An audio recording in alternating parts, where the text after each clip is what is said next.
So far, we have heard so many beautiful pastimes in a musical from Suchita and Nivedita. I think they definitely deserve another round of applause. Yes.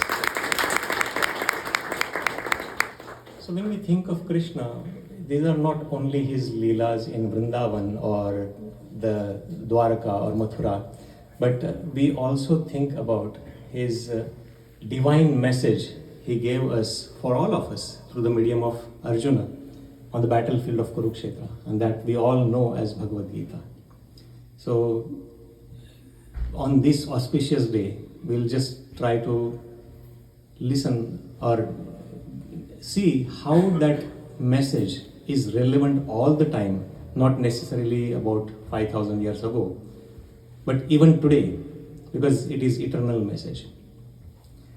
Because Bhagavad Gita is eternal divine knowledge. So I just mentioned that Bhagavad Gita was spoken by Krishna to Arjuna about 5,000 years ago when Mahabharata happened.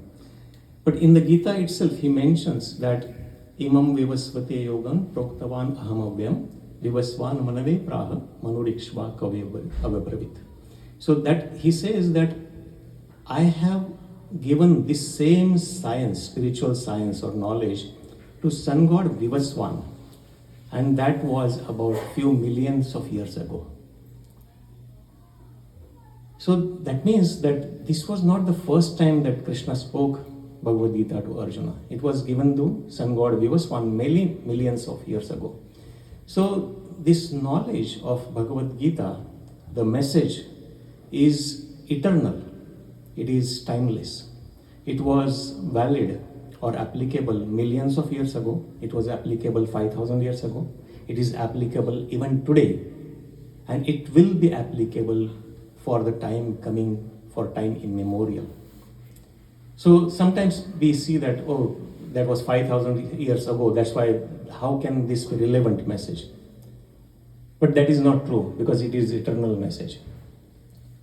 So before we begin any talk on the Bhagavad Gita, we generally offer respect to, we say some Sanskrit prayers. I am just going to say something, offering respect to our Acharya.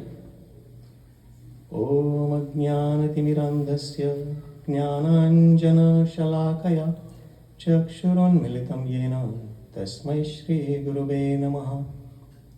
Namo Vishnu Padaya Krishna Presthaya Bhutale Srimate Bhakti Vedanta Swami Niti Namine Namaste Saraswati Devi Gauravani Pracharini Nirvishesha Shunyavadi Paschatya Deshatarine Jaya Shri Krishna Chaitanya Prabhu Nityananda Shri Advaita Gadadhar Srivasadi Gaur Bhakta Vrinda Hare Krishna, Krishna Krishna, Hare Hare, Hare Rama, Rama Rama, Hare Hare.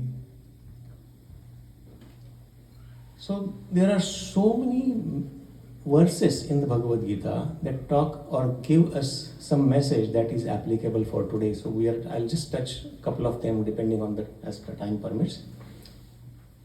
So in today's day and age, we are all having so many issues or problems that we think of. Our life is difficult. It is very fast. We are running very fast, not knowing what after we are running for. And then, actually, if you see in this country called America, which we consider as one of the wealthiest, one of the most prosperous country in this world. The most sold medicine, you know what that is? Antidepressant. Because this country, even though very prosperous, everything is we all came here from land of Bharat to here because of the prosperity what we have in this country. But still in this country, if there is the most sold medicine is antidepressant, there must be some problem.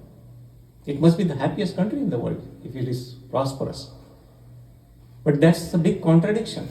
And even studies of WHO say that eventually the way we are moving in this world, the major issues or the medical help that people will need will not be physical, but it is mental.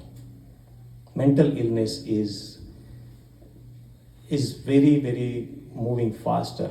And I work for SMUD, and I can relate to that because in our company, there are many sessions they keep for employees to work on their mental illness.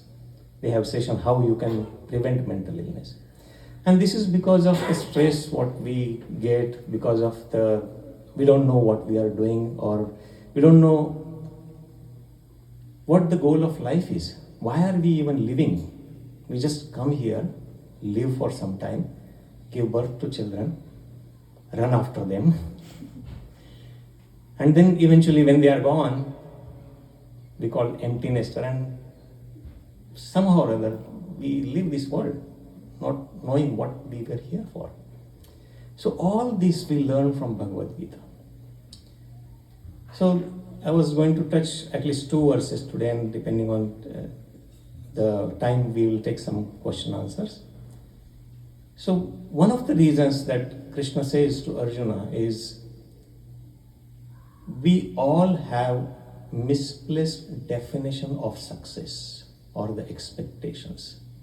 When we call anyone, I'll just give a couple of shout outs. What do you think of success? What do you think when you think of success? What is success to you?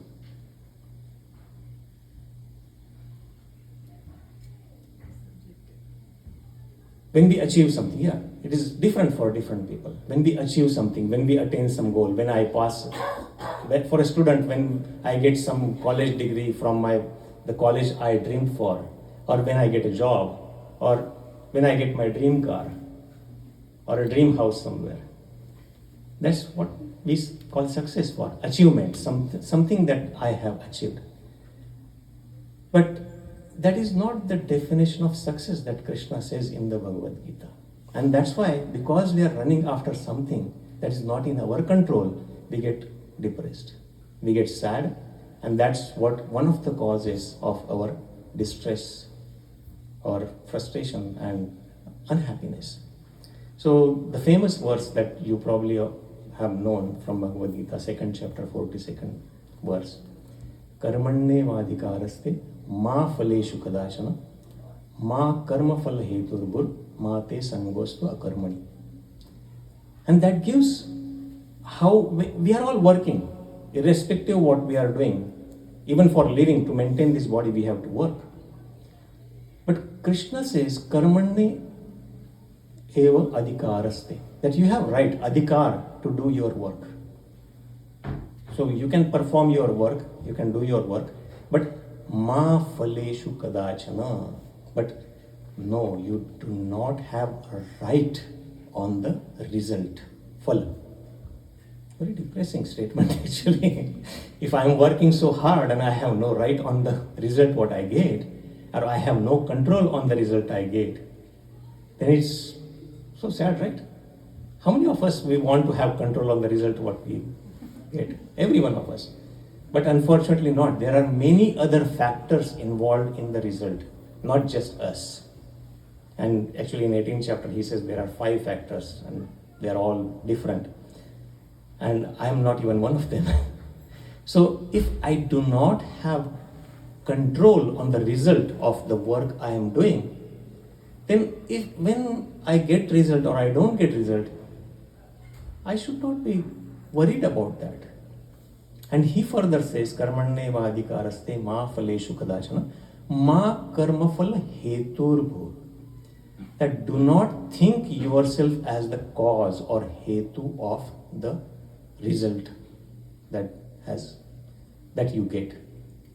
Because many times we all work somewhere, we work on a project. On many projects, when the result comes, we factor in so many different things that may decide the result. It's not just the team who is working or I am who is working that the result is guaranteed. I do not have any control. There are 10 people maybe doing the same exact work, with same exact intention, with the same exact attention, but the result what they get is completely different because it is not in their control, unfortunately. But then one may think that, okay, if it is not in my control, I don't have right on that. I should stop working. But the last line that Krishna says is, unfortunately, that is not an option. Ma karma phala heturvo, mate sangostu akarmani. That do not get sangha or attached to akarmani, means not performing your work. Because as long as we have this material body, we have to do some work. We cannot stop working. Now, with all this information, when we think that, when we understand this message, and Krishna gives that further, that what is yoga? Because when you approach everything with equal mind and then accept the result as mercy of God, as prasad, as we call kripa, then there won't be any frustration, there won't be any depression, because the real definition of success, Krishna says, is putting in the best effort that you can and not worrying about the best what I would get, because that is not in your control anyway. So how can you determine that?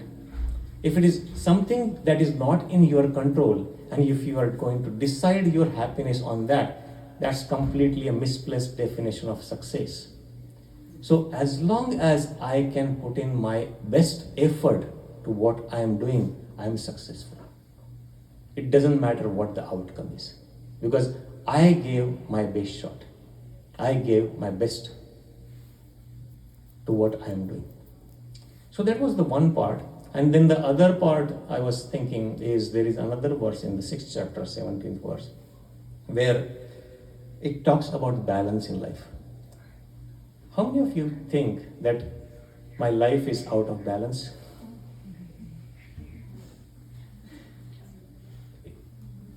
We are running after so many things,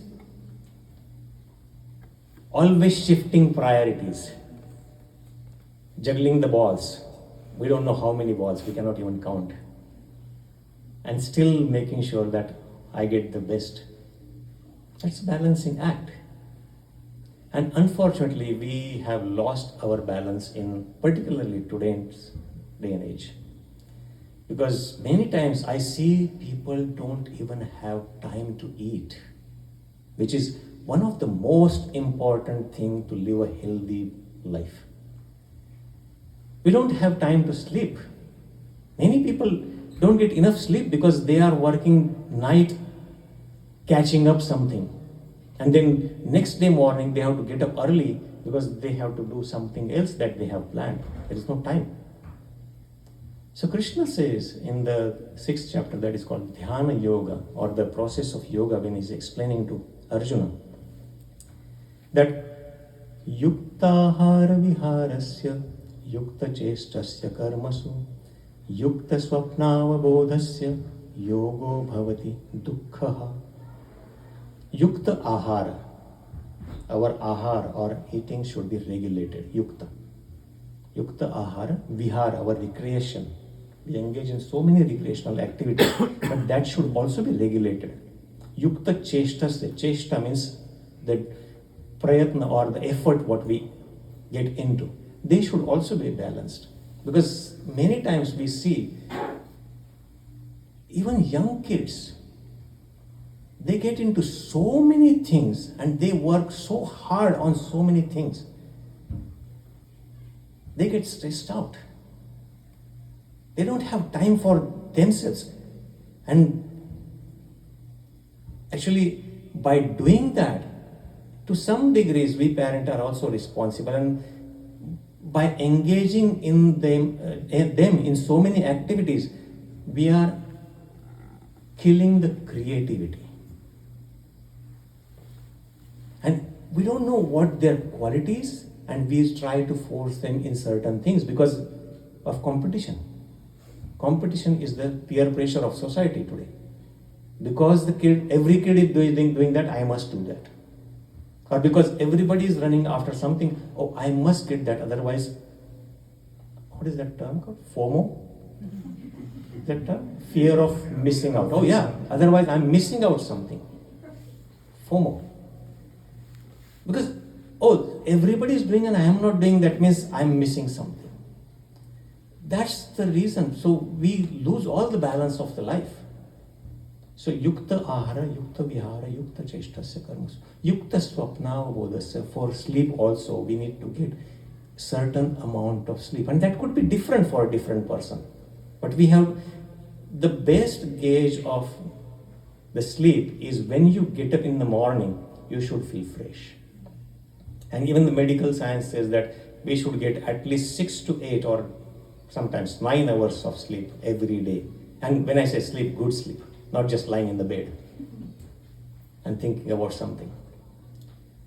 So that balance. So Krishna says in Bhagavad Gita, he told us this 5,000 years ago and even before that, but it is applicable even in today's life, that we have to live a regulated, balanced life. We cannot do everything on the planet.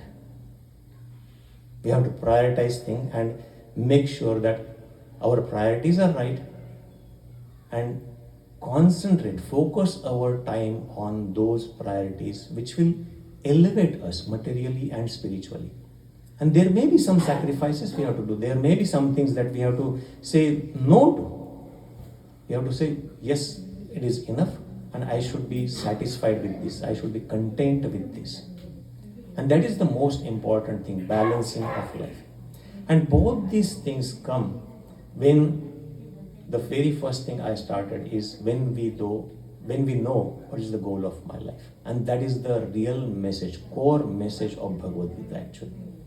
And which is spread throughout the Bhagavad Gita. If you remember, how does the word that Bhagavad Gita starts with and the word that Bhagavad Gita ends with, if you remember the first and last verse, Dharma kshetre kurukshetre samaveta yudhsava, Dhritarashtra says and asks to Sanjay. So the very first word is dharma, which is very, very deep word. Unfortunately, there is no translation in any other language for that. We loosely translate it as religion, but that is not the case. And the last word of Bhagavad Gita, which Sanjay says that yatra yogeshwara Krishna, he says, iti matam mama.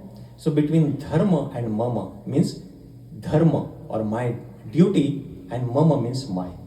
So everything between these two words, the 700 shlokas of Bhagavad Gita is actually my dharma. Dharma mama. And when we understand that, as Krishna says, that you should try, the very first lesson of Bhagavad Gita is we are not this material body. And when we realize that, theoretically understanding is different, but when we realize that, then everything is solved. Because everything is temporary, including this body. This body has a start date and it has an expiry date. And after that, what happens? I have no idea. And that's what we need to find out. That's the goal of life. Krishna says, surrender unto me. Sarva dharman parityajam mam ekam sharanam vrajam. Aham tvam sarva papebhyo moksheshyami ma shucha. That you surrender to me and I'll take care of your all sinful activities, what you have done. And I'll give moksheshyami. I'll give you moksha, I'll give you liberation. And ma shucha, do not fear. Such a guarantee, right? No insurance policy gives this guarantee. They have so many fine prints. There is no fine print here. In many places, Krishna says, do not fear, this is guaranteed. These are the words from Bhagavad Gita. So I thought it is eternal, timeless wisdom, and we should try to learn this. We should try to, as much as possible, apply this in our life. And so on this auspicious day of Krishna's appearance, Krishna Janmashtami, maybe we can make a resolution that every day I'll read at least couple of pages from the Bhagavad Gita, or maybe one verse of Bhagavad Gita. If I read one verse of Bhagavad Gita, I'll finish in 2 years. If I read two, within 1 year. stay with it. So I'll stop there, and maybe for another 5-10 minutes or so, we can take some reflections or questions, and then I'll try my best to answer to my ability. Hare Krishna. Hare Krishna.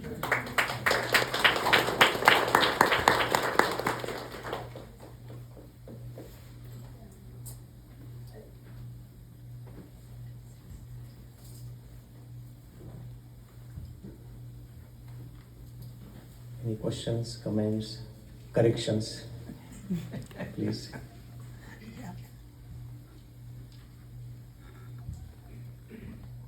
So my question is like reading, when you read Bhagavad Gita, sometimes you don't understand the meaning. So is there a better alternative or other alternative we can follow? Maybe we can listen to like couple of stanzas and read it. Thank you, Sandeep. That's a very beautiful question. So, because it is Krishna's word, it is very auspicious even if we don't understand and read it. Many times, when you go to doctor, how many of you know exactly what medicine doctor has given, what is the ingredient, how does it work? But medicine does work, right? So if we have faith in the words of Krishna, Bhagavad Gita, the more and more we try sincerely from within our heart, it makes an effect. But with that said, for understanding of Bhagavad Gita, Krishna says in the 4th chapter, Evam parampara praptam imam rajarshayo vidu. So this knowledge is received from Guru Shishya parampara. When he says that I told this knowledge to sun god Vivaswan, and then he told it to his son Ikshvaku, and then to Manu. And so this is the parampara. So that's how it is said that the knowledge, Vedic scriptural knowledge, is received through Guru Shishya Parampara, through oral reception. So, if we have sincere desire to understand, so then we should try to learn it from somebody who understands this, somebody who knows this. And if he is coming from that parampara also, I'll go a little bit more detail. It is said that there are 4 authorized Vaishnava Sampradayas. So we need to check that, and that those 4 are mentioned in our Vedic scriptures. One is started from Lakshmiji, that is called Shri Sampradaya, in which Ramanujacharya came. Then there is called, another one is from Brahmaji, which is called Brahma Madhva Gaudiya Sampradaya, in which Chaitanya Mahaprabhu and Madhvacharya, these Acharya came. Little bit more detail to your question. Then one is started from Lord Shiva, that is called Rudra Sampradaya. And there is Nimbaraka Acharya and other Acharyas came. And then there is one started by 4 Kumaras, who were the 4 first sons of Brahmaji, Sanakadi, Sanak, Sanatan, Sanandan, Sanat Kumar. So these 4 are considered as authorized Vaishnava Sampradayas, and if we receive knowledge, we find somebody who is from this, and then we try to learn from them, then they are the one who can explain us to our understanding. And it's easier to understand that way because they can explain it very well because they have realized it. When we try to learn something from a person who is realized rather than just knowing something theoretical, then it's very easy for them to understand. They can explain this in day-to-day language with giving practical examples. So reading, yes, we can read and try to understand this. It will still have an impact. But when we try to learn it from somebody who is learned in that sampradaya, then it makes a different impact. And that's why Krishna says that tad viddhi pranipatena paripreshnena sevaya, that somebody who has learned this knowledge, so you should approach that person and accept them as a guru. There are Diksha Guru and Shiksha Guru. So you learn from them. But what is the approach? Not asking them in a challenging way, but tad viddhi pranipatena, first pranipat, pariprashnena, then asking in a humble way to understand, not to challenge, pariprashnena, and sevaya, to serve him. Upadekshanti te jnanam jnaninas tattvadarshina. And then they can give us upadeksh, Those jnani, because they are tattvadarshi, they have seen the truth, they have realized the truth. So approaching some personality or some guru like this and asking them questions and trying to understand from them will help us deepen our knowledge in Bhagavad Gita. I hope that helps. Thank you so much. That's a very nice question. Yeah, so as a follow-up to that, if you go to Amazon, there are different copies of Bhagavad Gita, different interpretations. There's like Chinmaya Mission, there's like Srila Prabhupada, etc. Which one is a preferred one, or which one is, if you don't have a guru, but if you just want to read ourselves, is there a preference? Yes, so that is another very good question. Srila Prabhupada is the Acharya that we follow in ISKCON. So, ISKCON, we are actually building one temple here, and all of your help will be really helpful. So, when Srila Prabhupada was asked the same question by one American lady, there are many copies of translations of Bhagavad Gita, interpretations of Bhagavad Gita. So what is the another need of writing another Bhagavad Gita? That's what she asked him, one American lady. So I'll give you his answer, what he said that time. He said, unfortunately, the Bhagavad Gita translations or interpretations, what we read, there are several of them, few hundred, if not more. The author, because he is not following the parampara, he may be a Sanskrit scholar and he may be able to translate this, but he tries to interpret the message of Bhagavad Gita according to his own understanding, which may not be correct. Because who is the speaker of Bhagavad Gita? Krishna. He is the one who is giving this knowledge to Arjuna. So that's why when Prabhupada translated his Bhagavad Gita and gave his purports from the Vedic literature supporting each shloka or each verse, he wrote the title of the Bhagavad Gita as Bhagavad Gita as it is. If you see that Bhagavad Gita, or in Marathi it is translated as Bhagavad Gita Jashi Ahe Tashi. Why as it is? Because he said, I want to present the message of Krishna as it is, the way Krishna intended it to tell to Arjuna, not somebody else's interpretation. We don't need to interpret Krishna's message. When we give it as it is, then it penetrates. Then it has its own effect. All other Bhagavad Gita copies, according to him, are kind of some manipulated thinking. Because in Bhagavad Gita, Krishna says everything is clear that the war happened. There were Pandavas, there were Kauravas, the two armies stood together opposite to each other and they had a fight. But I don't know, somebody translated Bhagavad Gita as, oh, there were no Pandavas or Kauravas. Five Pandavas are our five senses. And the battle is, this body is our battleground. And that's where the fight is going on. Something like this. But it is historic. We see the evidence. There is still a place called Kurukshetra in Bharat. There is still in Delhi a Pandava ka Kila, the fort of Pandava, which we can visit even today. So if there are evidences even today after so many thousands of years, then why do we have to interpret in some other way? So, and to be honest, when I started reading Bhagavad Gita when I was in college. I tried reading several copies and unfortunately I didn't get anywhere. But when after coming to America, when I read and associated with some devotees here and started reading this Bhagavad Gita, it made perfect sense, even logical perspective. And that's why I would say try reading Prabhupada's Bhagavad Gita as it is. So, thank you so much. So maybe we'll take one more question. Or okay, we have time. Yeah, I know. And then there are two more songs. So please, this just is the last one last question. I'll try to keep it short. Yes. Does Krishna say anything about how to handle fear of the unknown? Right? Mm-hmm. You don't know what's going to happen next, Mm-hmm. like a year from now or in the future. So does he have like any kind of saying or story around how to deal with the unknown? Yeah.